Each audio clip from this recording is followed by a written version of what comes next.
राम कहने से क्या होता है, जोर से राम कहने से क्या होता है। श्री राम रक्षा स्तोत्र में एक श्लोक है, भरजनम भव बीजानाम अर्जनम सुख संपदाम तरजनम यमदूतानां। कब? राम रामेति गर्जनम।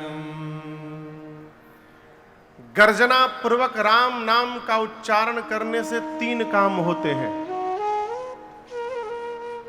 भर्जनम भव बीजानाम, संसार में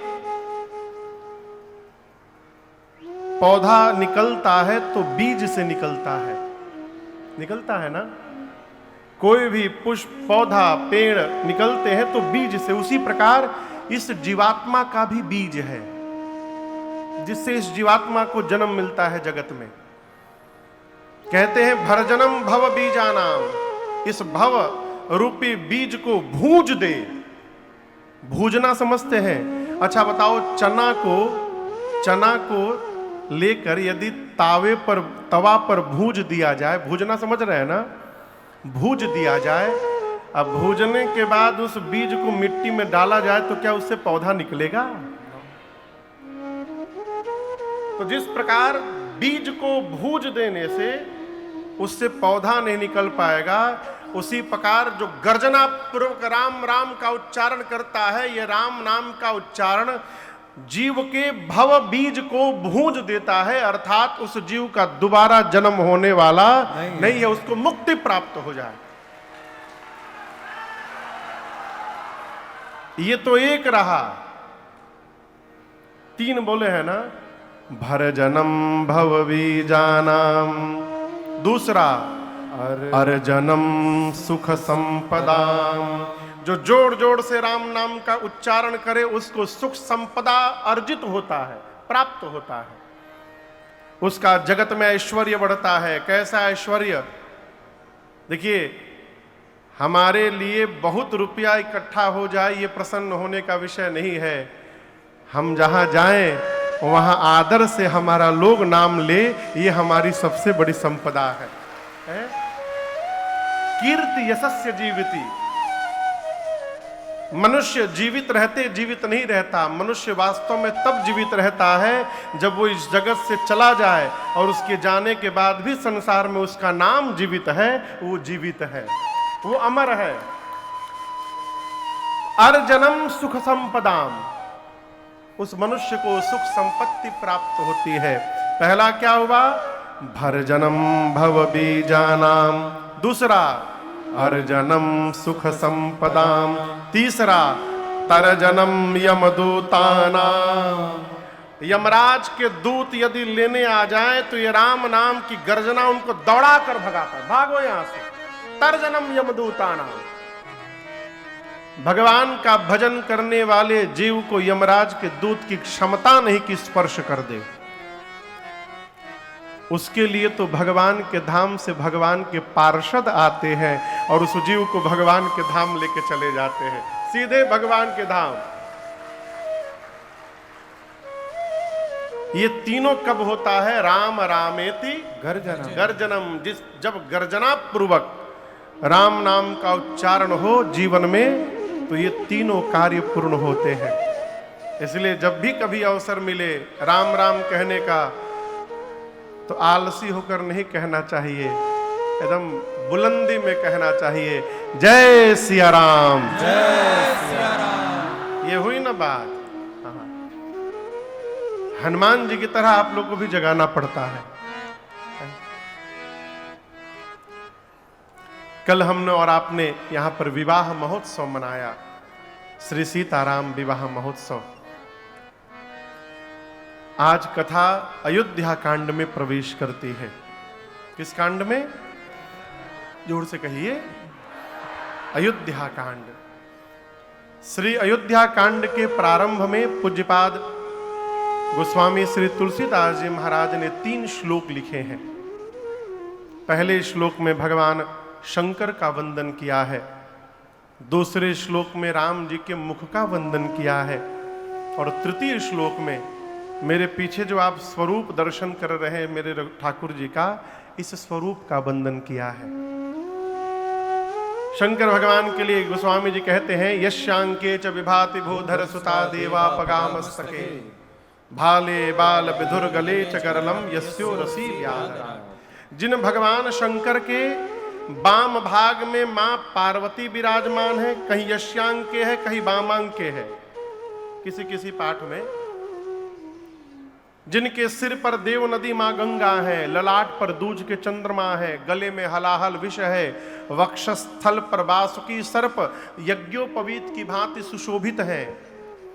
जो भगवान शंकर सर्वत्र हैं, सबके स्वामी हैं, उन भगवान शिव को मैं बारंबार वंदन करता हूं। देखिए, जीवन में भजन कैसे करना है यदि सीखना है तो भगवान शंकर का दर्शन करिए।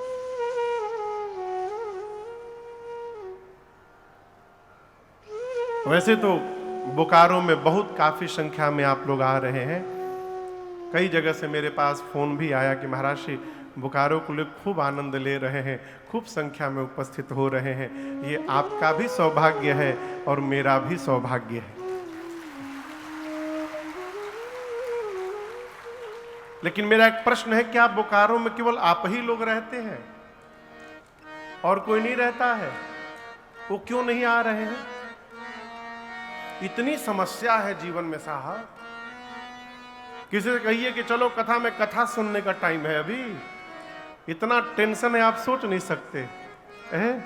यही तो बात है, टेंशन है इसलिए आना आवश्यक है यहां पर।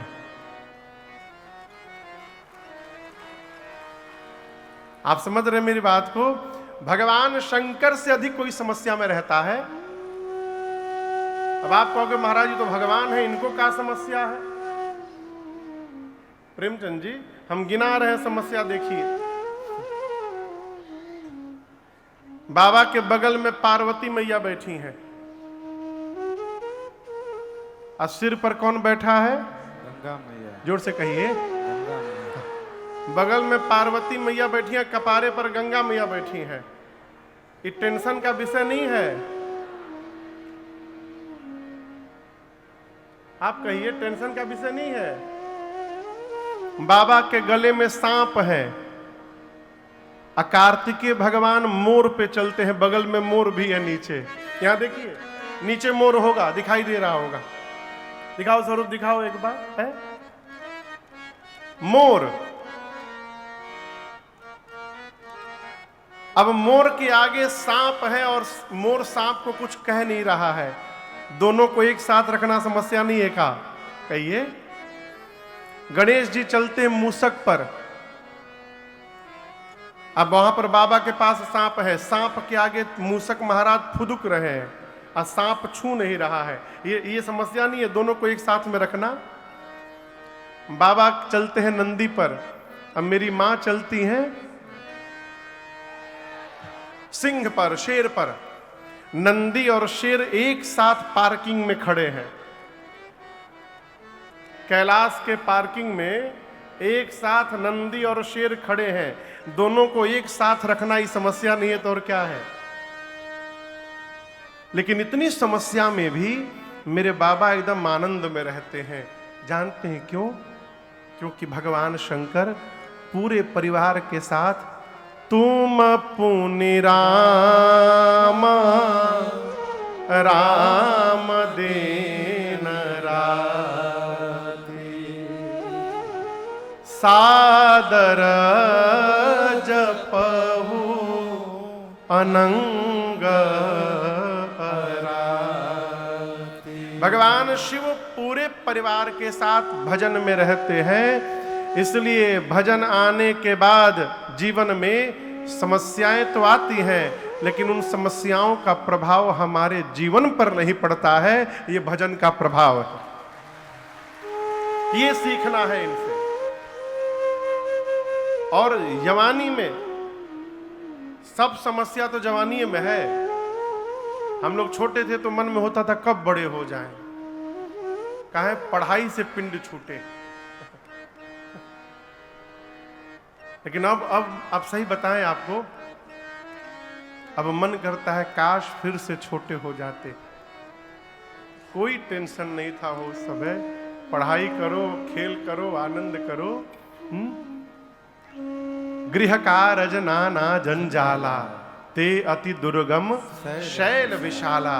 इस नाना प्रकार के जंजाल में रहते हुए आनंद में यदि रहना है तो भगवान शंकर का अवलोकन करिए। जवानी की कथा है अयोध्या कांड की कथा। इसलिए भगवान शंकर की तरह भजन में लगे रहिए और अपने कर्तव्य का पालन करते रहिए। पूरा जीवन आनंद पूर्वक निकल के चला जाएगा और पता भी नहीं चलेगा। इसलिए पहले श्लोक में बाबा को वंदन किया, दूसरे श्लोक में राम जी के मुख को वंदन किया।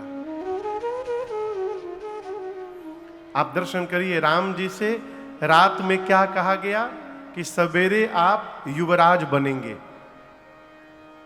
राम जी प्रसन्न नहीं भये। प्रातः काल कहा गया राम जी युवराज नहीं, वन में जाना है। राम जी दुखी नहीं भये। स्वामी जी कहते हैं प्रसन्नताम यानगता विषेकतः तथा न ममले वनवास दुःखतः मुखाम्बुजश्री रघुनंदनस्य मे सदास्तु सा मंजुल मंगल प्रदा। भगवान का वो मुख जो अभिषेक होगा सुनकर प्रसन्न नहीं भया, वनवास होगा सुनकर दुखी नहीं भया। जो भगवान का मुख सर्वकाल एक रस में रहता है, वो मुख अपने भक्तों का सर्वदा मंगल करने वाला है। गोस्वामी जी कहते हैं मैं उस मुख की बारंबार वंदना करता हूं। तीसरा श्लोक आप में से कई लोगों को स्मरण भी होगा, मेरे पीछे देखिए और गाइए।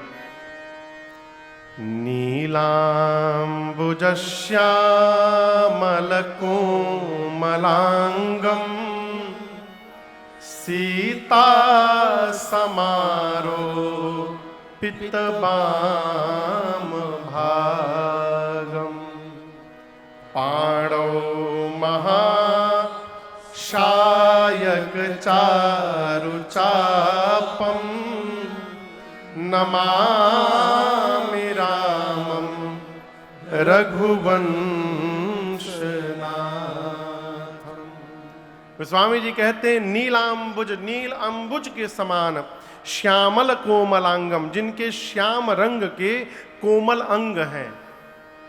सीता समारो पित बाम भागम, जिनके बाम भाग में जगत जननी मां श्री सीता जी विराजमान है। वो राम जी पाणौ यानी दोनों हाथ में, उभौ है पाणौ, महासायक चारु चापम, एक हाथ में महासायक यानी धनुष रखे हैं और दूसरे में चारु, चारु माने सुंदर, चाप माने धनुष, अपना सुंदर सारंग धनुष पकड़े हैं।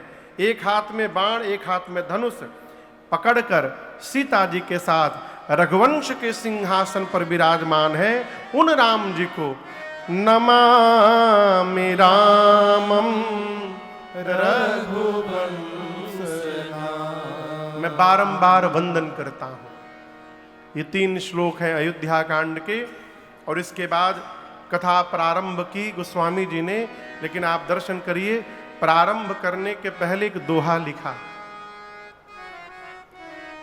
ये दोहा आप में से कितने लोगों को याद है? अयोध्या कांड का पहला दोहा कितने लोगों को याद है? एक मजे की बात बताएं, पूरे पंडाल को याद है। आप ही नहीं, धरती पर जितने सनातनी हैं उन सबको याद है। लेकिन मालूम ही नहीं था महाराज ये अयोध्या कांड का दोहा है। आइए साथ में गाइए। श्री गुरु चरण सरोज रज निज मन मुकुर सुधार, वरनौ रघुबर विमल जस जो दायकु फल चार। अच्छा, ये दोहा कितने लोगों को याद था? पहले क्यों नहीं हाथ उठाए? महाराज हम तो जानते थे कि श्री हनुमान चालीसा का है, लेकिन आपको बताऊं ये अयोध्या कांड का प्रथम दोहा है। यहां से गोस्वामी जी ने उठाकर श्री हनुमान चालीसा में उसको रख दिया है? गोस्वामी तुलसीदास जी अयोध्या कांड की कथा प्रारंभ करने से पूर्व कहते हैं, श्री गुरु चरण सरोज रज, सरोज यानी कमल, चरण यानी पांव, मैं अपने श्री गुरुदेव भगवान के कमल रूपी पांव में जो रज लगा है, धूल लगा है, उस धूल से निज मन मुकुर सुधारी। मुकुर समझते हैं? मुकुर, मुकुर माने शीशा, दर्पण, मिरर, मिरर। मुकुर यानी दर्पण, शीशा। अच्छा आप बताओ, सुबह सुबह नहाकर शीशे के सामने कौन कौन जाता है?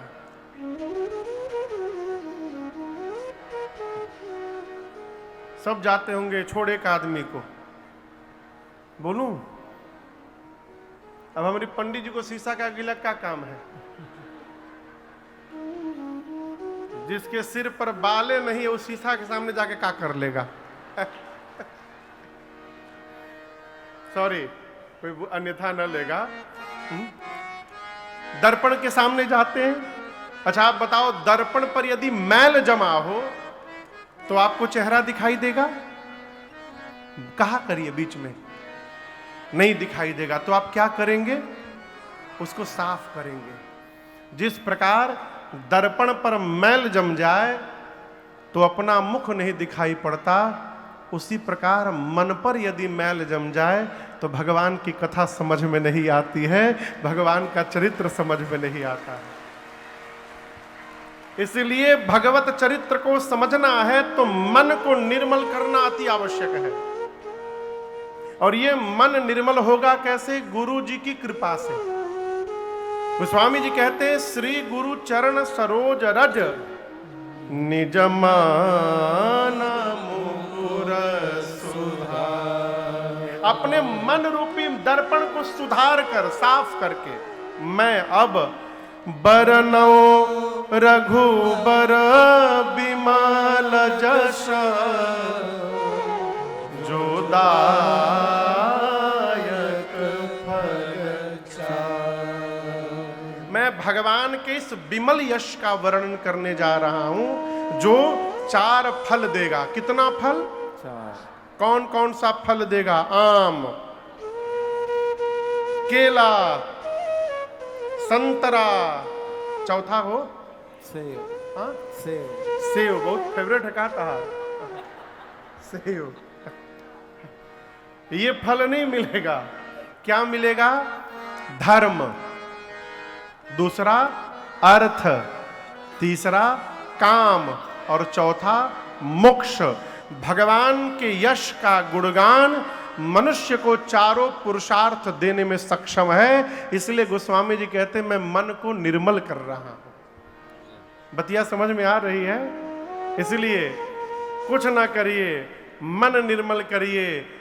मन निर्मल नहीं होगा तो आप भगवान के लिए दौड़िएगा, मन निर्मल हो जाएगा तो भगवान आपके लिए दौड़ने लगेंगे। इसलिए मन निर्मल करिए, मन निर्मल। राम जी कहते, मैं नहीं कह रहा हूं, ये राम जी कहते हैं, निरमल मन जन सो मोहि पावा। राम जी क्या कहते हैं? निर्मल मन, जिस मनुष्य का मन निर्मल हो गया सो मोहि पावा। पावा माने पाएगा नहीं, पावा यानी पाया हुआ है। भगवान को ढूंढना नहीं है, भगवान मिले मिलाए हैं। दिखाई काहे नहीं पड़ते महाराज? मन निर्मल नहीं है, इसलिए दिखाई नहीं पड़ते हैं? जिस दिन मन निर्मल हो जाएगा, कहीं जाने की आवश्यकता नहीं होगी, आपको आपके घर में भगवान प्राप्त हो जाएंगे। इसलिए मन निर्मल करिए।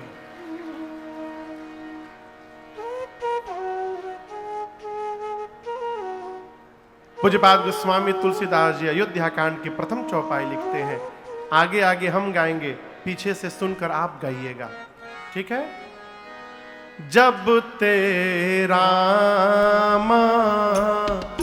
ब्याही घर आए, जब तेरा ब्याही घर आए, नित नव मंगल मोद बधाए। नित नव मंगल मोद बधाए। भुवना चारि दस भूधर भारी। भुवन चारि दस भूधर भारी।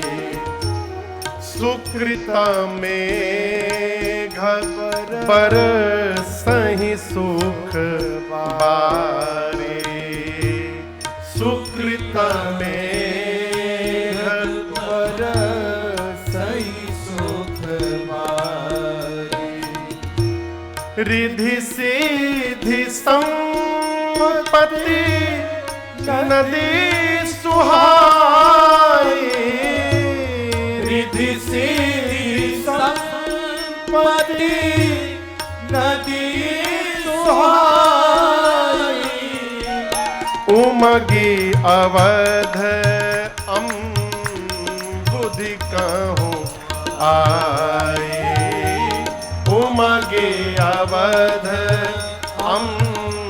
बुद्धि कहूँ आई। उमगी अवध बुद्धि कहूँ आई। उमगी अवध बुद्धि कहूँ आई। गोस्वामी जी कहते हैं, जब ते राम ब्याही घर आए। जिस दिन से श्री रघुनाथ जी विवाह करके अयोध्या आए हैं, अयोध्या में क्या स्थिति है? नित नव मंगल मोद बधाए। अयोध्यावासी नित्य नवीन आनंद महोत्सव मना रहे हैं। नित्य बधाई गाई जा रही है, लोग नित्य उत्सव मना रहे हैं। और आपसे कहूं, अयोध्या का ये महोत्सव, उत्सव, बधाई, गीत, आनंद 11 वर्षों तक चलता रहा। कितने दिन तक? भगवान विवाह करके आए, उसके बाद 11 वर्ष तक अयोध्या में ये उत्सव नित्य चलता रहा। आप कहोगे महाराज ये कैसे संभव है? स्वभाव से संभव है। कई लोग सब कुछ होने के बाद भी रोते रहते हैं और कई लोग अभाव में भी आनंद में झूमते रहते हैं। ये स्वभाव है। प्रेम भैया, यदि आनंद में रहने का स्वभाव बन गया तो आप धरती के किसी भी कोने में रहेंगे तो नाचते रहेंगे। और रोने का यदि स्वभाव बन गया तो बैकुंठ मिलने का बाद भी आदमी रोता ही दिखाई पड़ेगा। वो है स्वभाव। अयोध्या में लोग आनंद महोत्सव मना रहे हैं। गोस्वामी जी कहते हैं, भुवन 4 10 कितने होते हैं? 14 भुवन में ये महोत्सव चल रहा है। ऐसा लगता है कि अवधवासियों के जीवन के सत्कर्म सुकृत मेघ, जीवन के सत्कर्म मेघ बन करके, बादल बन के अयोध्या वासियों के ऊपर सुख की वर्षा कर रहे हैं। सब प्रकार से लोग प्रसन्न है, सब विधि सब पुर लोग सुखारे। देखिए, एक आपका भ्रम दूर कर दे हम। आज किसी ने मेरे से प्रश्न किया कि प्रातःकाल एक प्रेस के साथ संवाद था, तो किसी ने प्रश्न किया, महाराज जी जीवन में कर्म महत्वपूर्ण है कि धर्म?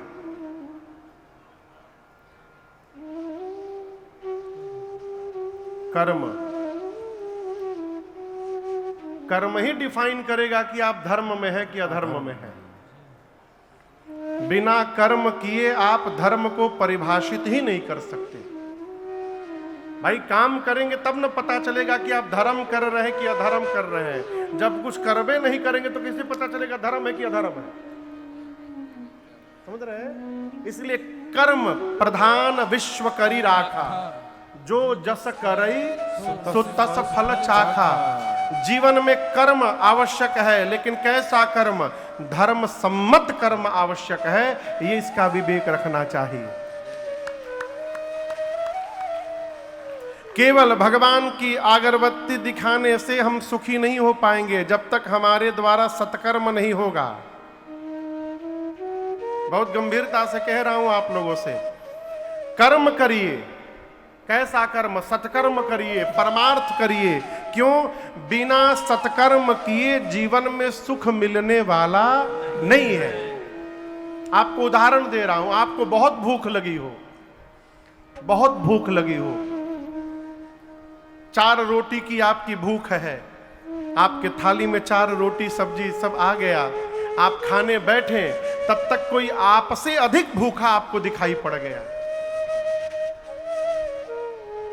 आपसे अधिक कोई भूखा आपको दिखाई पड़ गया।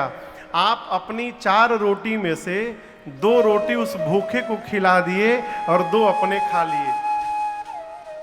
आप तो आधा पेट ही खाए ना। लेकिन आपसे कहूं, कभी ऐसा अवसर मिले तो ऐसा करके देखिएगा, 4 रोटी खाकर जो आपको संतुष्टि नहीं मिलेगी, वो 2 रोटी खिला करके संतुष्टि प्राप्त हो जाएगी। आत्म सुख बढ़ेगा। बिना सत्कर्म किए, बिना परमार्थ किए जीवन में सुख मिलने वाला नहीं है। आपको और तनिक भीतर ले चलूं, हम जब धरती पर सत्कर्म करते हैं तो ऊपर देवलोक में हमारे पितरों का स्वागत किया जाता है। बोकारो का कोई बच्चा यदि विश्व में ख्याति प्राप्त कर ले किसी भी विधा में, तो उस बच्चे के पिता को पूरे बोकारो में बुला बुलाकर सम्मान किया जाएगा। अमुक के पिताजी आज विशिष्ट मेहमान हैं, होता है ना। उस समय पिता के हृदय को जो सुख मिलता होगा आप कल्पना नहीं कर सकते। मनुष्य किसी से भी हारना स्वीकार नहीं करता है, लेकिन हर पिता अपने पुत्र से हारना चाहता है। वो चाहता है कि हमारी संतान हमसे भी आगे चली जाए। तो उस समय पिता को जो आनंद प्राप्त होता है उसको बताया नहीं जा सकता। उसी प्रकार जब हम यहाँ सत्कर्म करते हैं, परमार्थ करते हैं, तो हमारे पितरों का ऊपर स्वागत किया जाता है।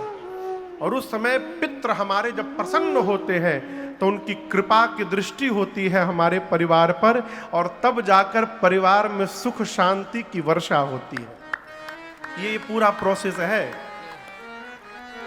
इसीलिए बिना सत्कर्म किए सुख मिलने वाला नहीं है,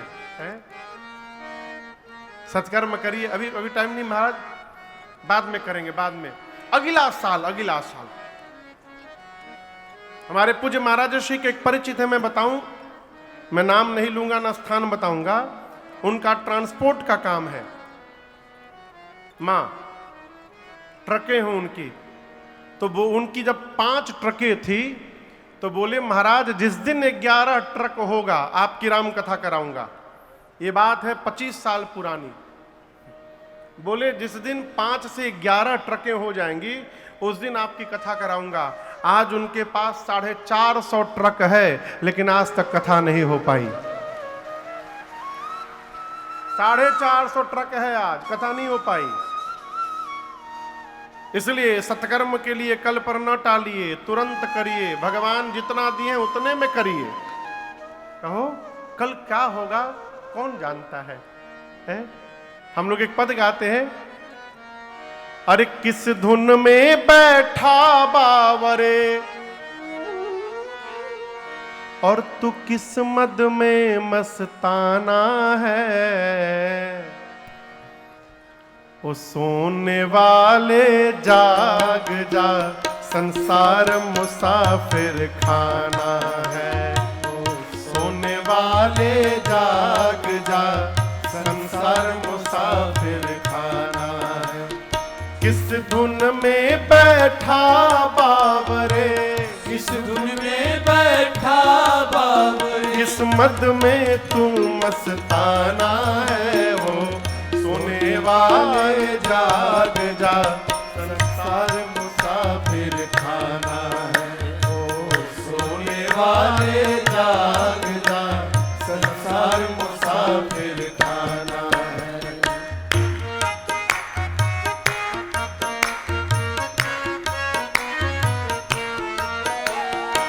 क्या लेकर आया था जग में, फिर क्या लेकर जाएगा, फिर क्या लेकर जाएगा, फिर क्या लेकर जाएगा। तू क्या लेकर आया था जग में, फिर क्या लेकर जाएगा, फिर क्या लेकर जाएगा, फिर क्या लेकर जाएगा। मुट्ठी बांधे आया जग में, मुट्ठी बांधे आया जग में, फिर हाथ पसारे जाना है। ओ सोने वाले जाग जा, संसार मुसाफिर खाना है। ओ सोने वाले जाग जा, संसार मुसाफिर खाना है। मुट्ठी बांधे आया जग में, मुट्ठी बांधे आया जग में, फिर हाथ पसारे जाना है। ओ सोने वाले जाग जा, संसार मुसाफिर खाना है। ओ सोने वाले जाग जा, संसार मुसाफिर खाना है।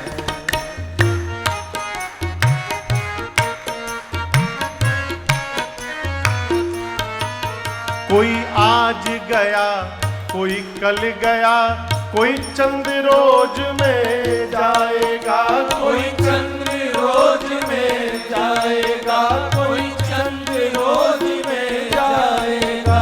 कोई आज गया, कोई कल गया, कोई चंद रोज में जाएगा, कोई चंद्र रोज में जाएगा, कोई चंद्र रोज में जाएगा। जिस घर से निकल गया पंछी, जिस घर से निकल गया पंछी, उस घर में फिर नहीं आना है। ओ सोने वाले जाग जा, संसार मुसाफिर खाना है। ओ सोने वाले जाग जा, संसार मुसाफिर खाना है।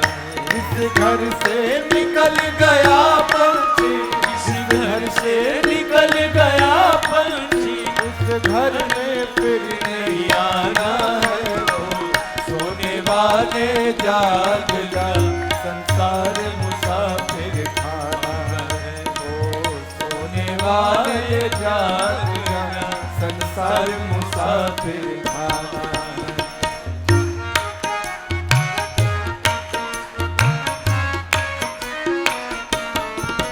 सुत मातु पिता बांधव नारी, धन धाम यहीं रह जाएगा, धन धाम यहीं रह जाएगा, धन धाम यहीं रह जाएगा। सुत मातु पिता बांधव नारी, धन धाम यहीं रह जाएगा, धन धाम यहीं रह जाएगा, धन धाम यहीं रह जाएगा। यह चंद दिनों की यारी है, यह चंद दिनों की यारी है, फिर अपना कौन बेगाना है। ओ सोने वाले जाग जा, संसार मुसाफिर खाना है। ओ सोने वाले जाग जा, संसार मुसाफिर खाना है। यह चंद दिनों की यारी है, यह चंद दिनों की यारी है, फिर अपना कौन बेगाना है। वो सोने वाले जाग जा, संसार मुसाफिर खाना है। ओ सोने वाले जाग जा, संसार मुसाफिर खाना है।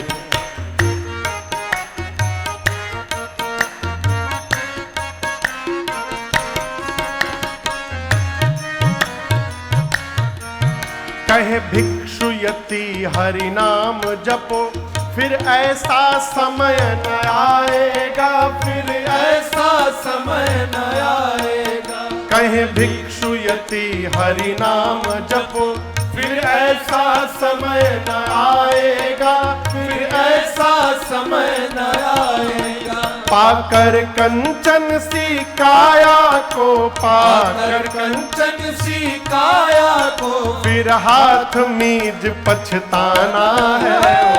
सोने वाले जाग जा, संसार मुसाफिर खाना है। सोने वाले जाग जा, संसार मुसाफिर खाना है। किस धुन में बैठा बावरे, किस धुन में बैठा बावरे, किस्मत में तू मस्ताना है। ओ सोने वाले जाग जा, संसार मुसाफिर खाना है। ओ सोने वाले जाग जा, संसार मुसाफिर खाना है। ओ सोने वाले जाग जा, संसार मुसाफिर खाना है।